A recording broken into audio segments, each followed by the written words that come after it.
Hey friends, JC here. I'm making a video today for the big visioners. I want to support the big visioners. You know who you are.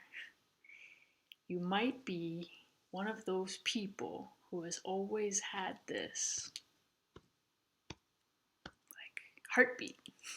Like there's something big here, something important that I'm a part of, like a linchpin that alters the course, changes the trajectory in some profound way for someone and someone and someone, and the dominoes go. You know what I'm getting at. Passionate people.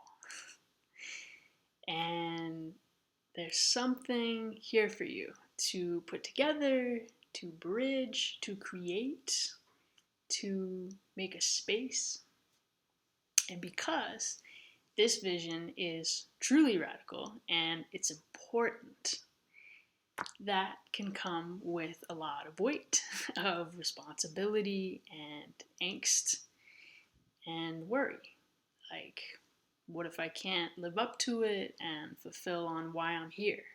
Or what if I hurt someone in the process? Or what if I don't make my ancestors proud? Or what if I burn out trying? Because that's happened before. Breathe. I hear you. I really hear you. And I want to support you to feel energized and uplifted and inspired by your vision to propel you forward instead of feeling small in comparison to your vision or feeling crushed by the weight of it. So, if you're feeling any of that, if this rings true, this video is for you with love. So, this video is a little different. I'm going to share a bit of my own story, a paradigm shift that I made, and a writing practice that I did that helped me to alchemize my vision and moving towards it from weighty and angsty and like a heavy load to energizing, uplifting, and flying. Like just, yeah. So before I share the paradigm shift, I want to share what I was experiencing and where my consciousness was at before I made that shift, because you might relate. So I was galvanized and inspired by my big vision, which I imagined and projected way out, like 20 to 30 years down the line. And when it came time to try to identify some steps between here and there, that question brought tremendous amounts of pressure and discomfort. Really reminded me of being in timed math tests in second grade, basically just like pressure cooker feeling. And I'd say, I don't know, I can't see it, I don't have any clarity on it, and I kind of threw my hands up in the air, just like that, and let it go. And at the same time, I was tremendously frustrated because I could get the big vision, but I couldn't fill out any of the specifics in between, and most importantly, the next step. And while that was going on, I would often listen to a song that really captures my consciousness at that time.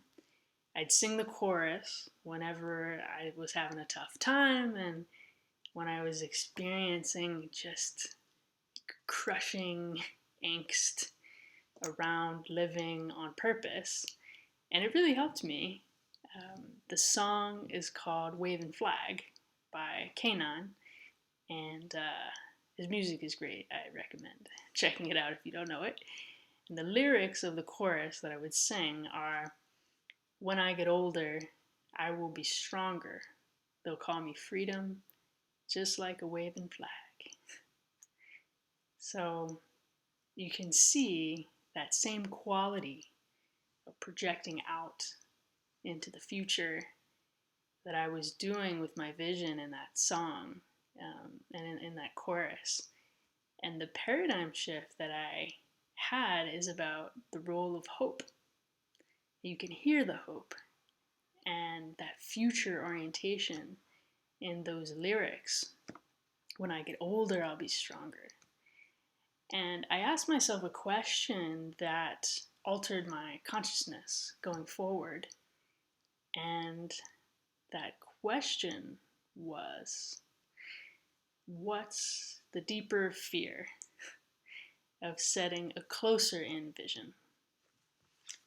And you can see it here. Right there. Oh, I don't know where. There you go. Yeah. So I turned it into a reflective writing practice, and I want to read you the shift that happened for me as I was writing. It's in the writing itself, and I believe my then self can show it best. So I'm going to read that to you here. What's the deeper fear around setting a closer in vision? The big vision brings me hope, but it also locates elements of what I want but fear I can't have far out into the future. It puts off a confrontation. Visioning sounds nice. In practice, it's fraught. It brings up disgust, doubt, and fear of manipulation. What really is my desire? Feels safer not to go into want. But I know the only way out is through, so I'll start with what I know. I know I want to support the alchemy of wound into medicine. I want to support agency, choice, and empowerment. I want to support spaces of freedom, joy, possibility, and hope. Back to that word, hope. Is hope so valuable I'd sacrifice the real thing for hope of the thing? Hope saved me when I was trapped. Hope was my only move. But I don't have to hope anymore. I'm not trapped. I have moves to make, and I can do something now. I can do something now. Hoping things will get better then is a different orientation than fully taking up space here and now and taking steps to build. The risk in step taking is that some will falter, and faltering leads to doubt, and doubt threatens hope. Hope, my old friend.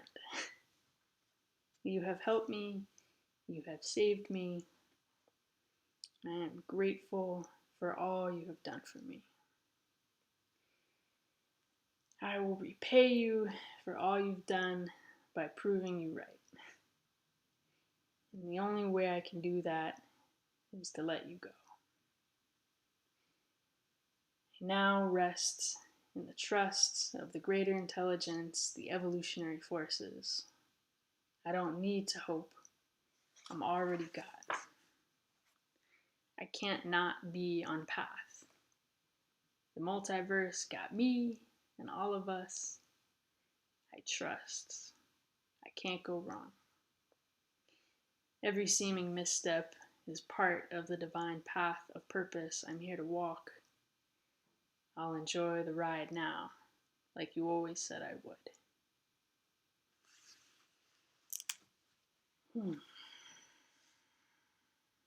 Thank you for being with me in that.